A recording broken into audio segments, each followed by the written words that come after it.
And last week I shared an aha moment that happened like just 2 minutes before I got up to preach. But this aha moment comes from about 18 years ago. That's the thing about aha moments. When you have them in your life, they mark your life. You don't forget them. There's sort of those things of, do you remember where you were at when? That's what an aha moment is in your life. You remember where you were at when this aha moment happened. About 18 years ago, the reason I know it was about 18 years ago, because Austin was a little baby. I had actually transitioned from being in accounting to student ministry. And then when we had Austin, Monica stayed home with him, and so she quit work. And so I went from making whatever to making about half of that, and Monica went from making that to making nothing. And so when Austin was a little baby, our first couple of years, things were tight. But he was young then. He probably 3, 4, 5 months old. There's just one particular moment when I don't know if it's ever happened to you, but we were out of food and we were out of money.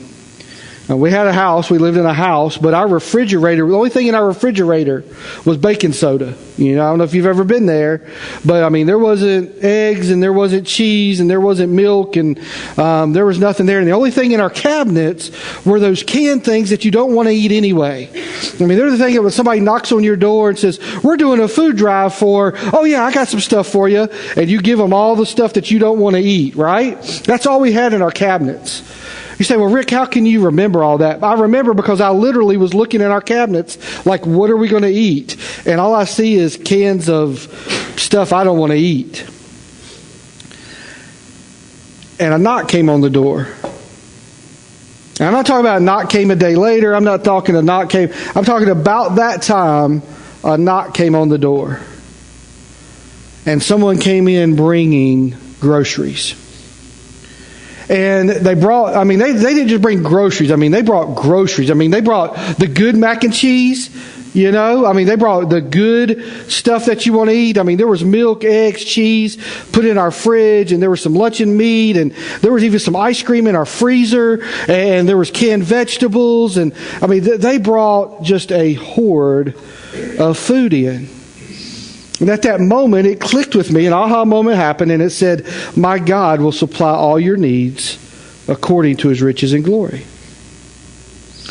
And that changed my life. That moment there changed my life, because I could tell you over the last 18 years, there have been moments when our finances have been depleted. There have been moments when a bill was due and the checkbook was empty. Now, I don't know if any of you ever live in that era and ever have been in that spot, but there have been times in these last 18 years that I know I have, and I know that we have. And every time we do, I go back to that aha moment. I go back to, and I'll even say to Monica, I'm not exactly sure how this is going to work out, but I know it's going to work out.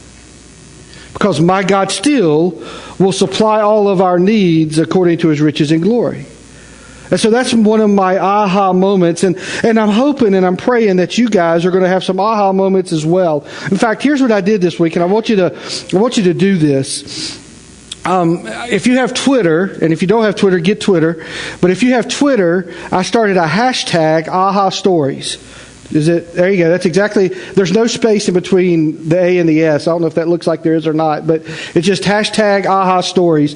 And I put one of my aha stories in there just to get it going. And here's what I'd like for you to do over the next 5 or 6 weeks that we're in this series. When you have an aha story, go to Twitter, type in your story, and hashtag it. And then what you can do as a church is we could go in under the search and hit hashtag aha stories, and it will pull up all the stories that people are putting up. In fact, if you do it right now, mine will pop up as the first one because I'm the only one in there. But so that's what I want us to do. That way we could share those aha stories. I had somebody tell me an aha story this morning. Well, that's great. That's great. One person heard it, but we all need to hear it. We all need to be able to read about it. And so I'm hoping that as the ahas happen in your life throughout this series, that you'll be willing to share those. And if you're not, that's okay. But I'm hoping you'd be willing to share those. And then we can go on there and look, and we can be encouraged by those, and we can all grow through this series, through these aha moments. Last week, we were introduced to a family. It's a fictional family. It's not a real family. It's not the Johnsons or the Joneses. But it's a family that we introduced, a dad, two sons. And basically the younger son came to his dad and said, "Dad, I want my inheritance now while you're still alive." Which in that day, in that culture, was a very bold statement to do. I mean, very unusual for him to do that. But his dad granted him his wish, or granted him what he wanted to do, and his dad gave him his inheritance. And we find in Luke 15:13, this is where we sort of stopped last week. It said, "A few days later, the younger son packed all his belongings and moved to a distant land. And there he wasted all of his money in wild living." A few days later, he packed his bag. His dad got his inheritance for him. His dad gave him his inheritance. And this younger son, a few days later, packed up everything he had, all of his belongings. That means his clothes and his sleeping stuff and just everything that he had. And he moved to this distant land. And there he wasted all his money in wild living. Now, that's where we stopped last week. And last week we asked this question: why do we wander from the Father? Why do we wander from God? Remember, in this story, as we read through it this week and several other weeks, remember, God the Father is the father of the story, and you and I are the sons. And in some cases, we're the younger son, and in some cases, we're the older son. And throughout this, before we get to the end of the series, we'll look at both of those, and we'll look at all of that. But we asked the question last week: why do we wander from God? Now imagine, if you will, it doesn't say what he did to waste his life on wild living. It doesn't give us specifics, but just imagine about an 18-year-old getting a couple $100,000 and going to live in Las Vegas. I mean, they don't call it Sin City for nothing, okay? Just imagine what that 18-year-old would do. And then especially if you came back later, whether it was a month later or 6 months later, and said he wasted all of his money. He wasted $200,000 in wild living, okay? So your mind can paint a picture for you of exactly what this son was off doing. He was off probably partying. He was off probably just sleeping with folks, getting drunk, and doing all that kind of stuff. And that's what this younger son did. And so we asked the question, why do we wander from God last week? But today I want to ask the question, why do we waste our life? Now, I didn't say why do we waste our lives, because none of us has to waste our entire life, but why do we even waste a day? I mean, why do we even waste a week of our life? Why do we get involved in things that we know would not be pleasing to God? We know these attitudes or these thoughts or these actions or these things would not be pleasing to God, and yet we get caught up in them and we get wrapped up in them, and we end up wasting parts of our life. We may waste a day, we may waste a week, we may waste a year or years. And so basically this young son goes off to this distant land, wastes his life, and has to suffer the consequences. One of the struggles that we wrestle with in 2015 when I'm talking with people or counseling with people is this, is we're not real big on consequences. We're real big on, I want to do what I want to do with my life. We're real big on, I don't want anybody to tell me what to do. We're real big on, I'm going to live how I want to live. We're not real big on consequences. Because usually when somebody ends up in my office for counseling and they're wanting to talk about something, we have become really good as a country, as a society, probably worldwide, though I don't know many people worldwide. I know a lot of Americans. We're real good at justification. We're real good at saying what we're doing and justifying it to ourselves. And then when whatever those actions are come back to roost, we're not real good about consequences. And that's sort of the struggle that a lot of us go through, is we want to do what we want to do, but we don't want to have the consequences that go with it. And on top of that, some of us are even bold and brash enough to ask God to bless it, when we know it isn't honoring Him, when we know it isn't going to give Him glory, when we know it isn't going to lift up His name. So much like this young son, many times we wander off to this distant land. Much like this young son, many of us waste part of our life on wild living. Some of us waste part of our life on boring living, but it's not God-honoring living. I don't want you to think, well, if I'm not doing those 4 or 5 things, then I must be okay. There's 2 warnings I want to give you today about this distant land. This distant land that we wander off to. This distant land that draws us from the Father's house. Remember this younger son, the Bible he didn't have a bad life at home with Dad. But there's something that drew him to this distant land. And there's something that draws you and I today to the distant land. And so we're going to look at that, and I want to give you 2 warnings today about that distant land. 2 warnings today about leaving the Father's house, leaving that relationship you have or can have with God where you are secure, where you are protected, where you are loved unconditionally. But something draws you away. Here's the 2 warnings. Here's the first one.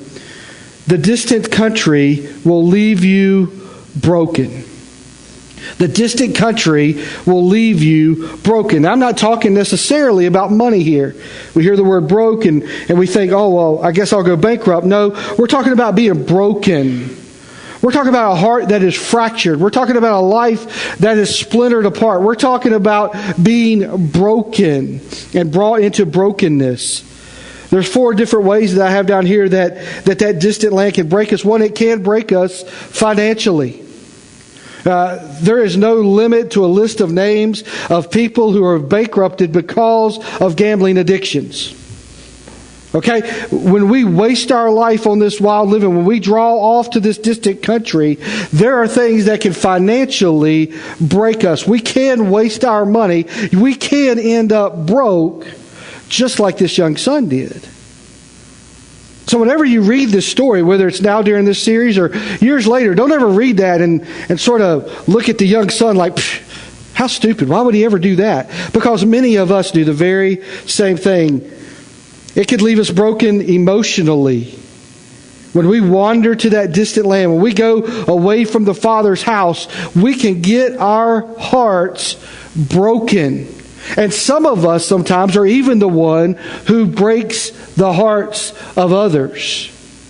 And you need to know that when you see something off in the distance, when you see something in that distant land, and there's something pulling you over there, you need to know that it will probably leave you broken, and it could leave you broken emotionally. Adultery, verbal abuse, sexual abuse, emotional abuse, degrading words, hurtful words, all of these things damage us and break us emotionally. Yeah, you may have a house over your head and you may have money in your bank account, but emotionally you will be broken. The distant land will also leave us broken relationally.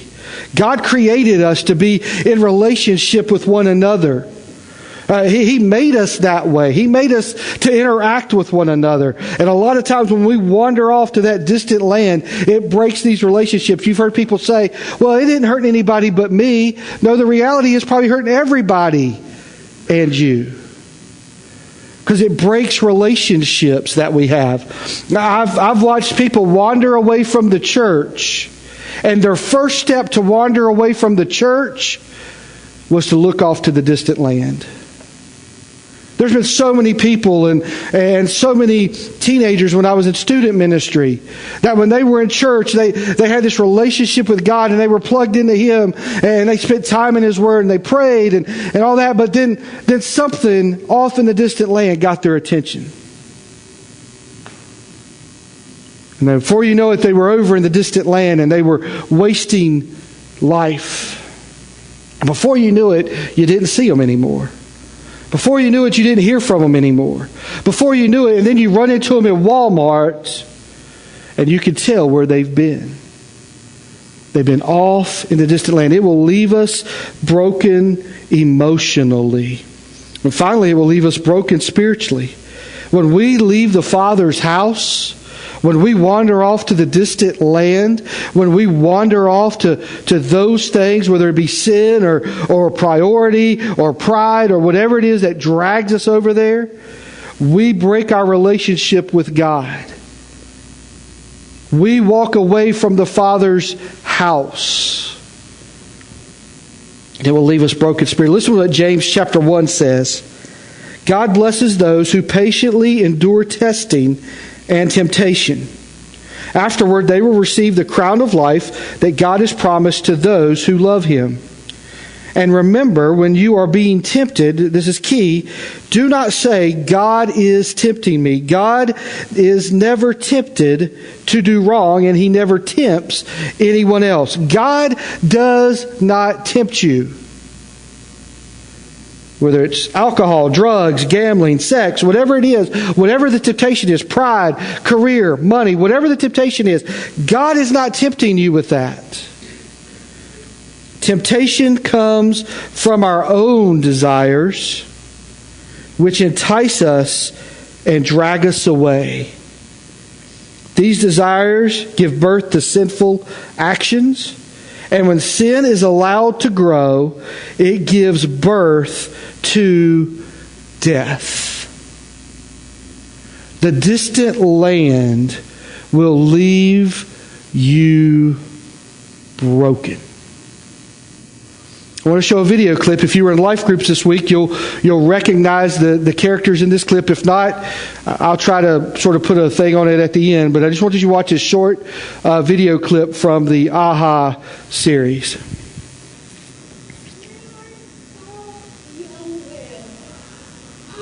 thought we knew everything, and we found out quick. We didn't know anything. Well, we're still young. You're as young as you feel. Wow. Then I feel like a teenager right now. I cannot remember the last time I felt this free.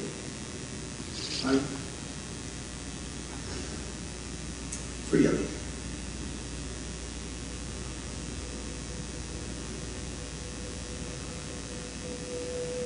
Would you like to come upstairs? I thought you were that.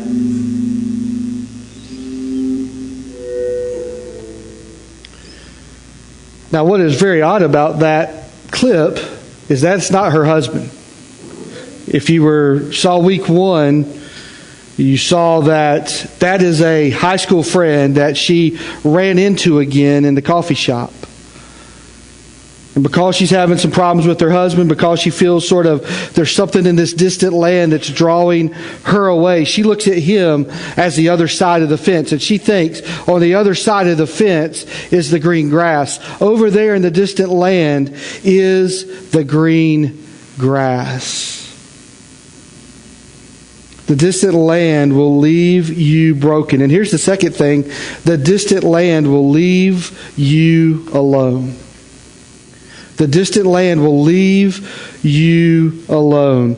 Verses 14 to 16 of Luke chapter 15, we continue to read this story. It says, verse 13 says he wasted all his money on wild living. Verse 14 says, about the time his money ran out, a great famine swept over the land and he began to starve. He persuaded a local farmer to hire him, and the man sent him into his fields to feed the pigs. The young man became so hungry that even the pods he was feeding the pigs looked good to him, but no one gave him anything. This young man had wandered off. He had wasted all of his money on wild living. And then all of a sudden, about this time, when he could have really used some money to buy some bread, used some money to buy some food, a famine comes across the land. He is not only broke, he is alone. Everybody that was partying with him has left. They've got their own problems to deal with. Now, I don't know about you. I don't know how many of you in here can say this. How many of you here can say you've ever fed the pigs? Like literally. 1, 2, 3, 4, or about 6 of us. Okay, I did. I spent one whole summer with my cousins down on the creek bank in Chilhowie, Virginia. My job was get up every morning and every evening and feed the pigs. Let me show you a picture of what we fed the pigs. Good. Now, folks, let me ask you this. Just look at how hungry do you have to be that looks good? How hungry do you have to be that looks? Let me just tell you, as one who had to mix it and stir it and make it and take it, it stinks too. And yet, that's what looked good to this young man. That's what looked good to him. Was just what the pigs were eating. Looked so good, I'm so hungry. Folks, when we wander off, when we wander from the Father's house, we will end up eating with the pigs. Johnny Hunt says this: sin will take you further than you wanted to go, keep you longer than you wanted to stay, and cost you more than you wanted to pay. Sin will take you further than you wanted to go. It's that little flirt on Facebook. It's that encounter in the coffee shop for this lady. It turns into a dialogue, a chat. It turns into a, hey, let's meet for coffee. How about some dinner? And then before you know it, you're having an affair. It will keep you longer than you wanted to stay. Sin does not let go. It will keep you longer than you want. Just a few minutes on the internet before I go to bed tonight. I got a few minutes of free time to log in. And 3 hours later, you look at the clock. Sin will take you further than you wanted to go and keep you longer than you wanted to stay, and it will cost you more than you wanted to pay. I've never known anybody who say, look, I'm getting in this to lose my job. I'm getting into this to lose my career even. I'm getting involved in this because I'm going to lose my spouse. I'm going to lose my family. I'm getting into this because I'm going to lose all of this. But sin will cost you that. And I have down here, sin does not care about your slop. Sin is never going to have pity on you when you're broke and alone. Sin is never going to have pity on you when you're sitting at your house and you realize all the mistakes that you've made. You realize how you wandered off to that distant country. Sin is not going to have any pity. It's not going to come alongside you and go, that's okay. Sin does not care about the consequences that it cost us. Sin did not have one care about this young man who's off feeding pigs, who's living with the pigs. Sin does not care about our slop. There's a show I watch every week. And I know in the world of reality TV, we come to find out that a lot of things aren't reality. There's some things that end up being staged and, let's shoot that again and all that. But this one, and I'm sure this has some elements to that, but it's called Intervention. I don't know if any of you ever watch it. It's a show that's dedicated to confronting folks who are addicts, alcoholics, drug abusers, pornography addictions, stealing, other issues like anorexia, just issues, just incredible, intense issues that people have. And basically the premise is this counselor comes in and he's with the family, and he tells the family the day before the intervention, you need to write a letter to this person. Maybe it's your brother, maybe it's your sister, maybe it's your dad, whatever it is. You need to write a letter. You need to tell them about the good times. You need to tell them how you've seen this addiction or this issue play out in their lives. And then you need to let them know you're not going to stand by anymore.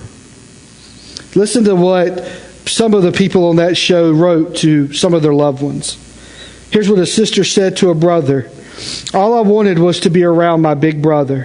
Things are different now. I've gone from always wanting to be in your presence to being fearful of being alone in a room with you. A son said to his father, Dad, if I had one wish, I would wish that you would get better. Please get better for our family. A mother said this to her daughter, I hope you will always remember the good times we had, but everything changed since you got sick. And that word sick there is a word they use when they talk about the addiction or whatever. You're very disrespectful and very rude to us. We will not take this anymore. We want our daughter back. Everyone in that show, every person that they're keen on, regardless of how they respond to the intervention, regardless of what happens, every single person in there finds themselves broken and finds himself alone.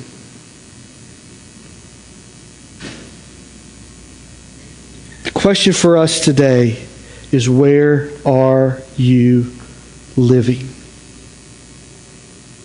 Are you living in the Father's house? Are you living in that place that has protection, that has unconditional love, that has care, the one that says our God is greater, the one that says our God is stronger, the one that says cast my cares on you, the one that says He is our God? Are you living in that place, or have you maybe wandered off to the distant land? Have you maybe in your reading of God's Word wandered off? Have you maybe in your prayer life wandered off? Have you in your service or your giving or your time or your energy to God wandered off to a distant land? And there's something over there that looks pretty appealing to you. Something has enticed you. Something has drawn you. Something has taken you over there. And now you live in the distant land. You could even be here today and say, you know what? I'm feeding the pigs. Because I've traveled from the Father's house to the distant land, and now my life, I am broken and alone. You may be here today in all honesty, but it's between you and God, and say, you know what? I need to come home. That's my question for you today. Where are you living? This young son, man, he had it nice at his father's house, but something looked good to him in the distant land. He got his money, he went off, he had his fun, but then he ended up feeding the pigs, and the food, the slop, looked good. Folks, maybe your aha moment, maybe it just clicks that. Maybe you just realize, you know what? I haven't got to the distant land yet, but I have left the Father's house. I need to get back. Maybe you're here today and if you're just honest with you, if you'll just be honest with you, and you say, you know what? I haven't made it to the distant land yet. I need to turn around and go home. Maybe you're here today and you say, you know what? I've tried it. It looked good. I tried it my way. And I know what it's like to live in the distant land. I want you to know today that as bad as this story sounds, it has a great ending. You've probably heard of the ending before, but it has a great ending. Because the Father never let go of the Son. And I want to tell you here today, I don't know whether you're in the Father's house, you're in the distant land, or you're sleeping with the pigs. God is not letting you go. Sin doesn't care what it costs you. Sin isn't interested in the pain or the consequences that you're going to have to suffer. But I'm going to tell you, God still cares. And He loves you. He sent His Son Christ to die for us and to die for our sins. And that hasn't changed. That hasn't changed. So regardless of where you are, just know, if you're off, if you've wandered off, it's time to come home. If you're feeding the pigs and it looks good, you just need to know it's time to come home. Let's pray.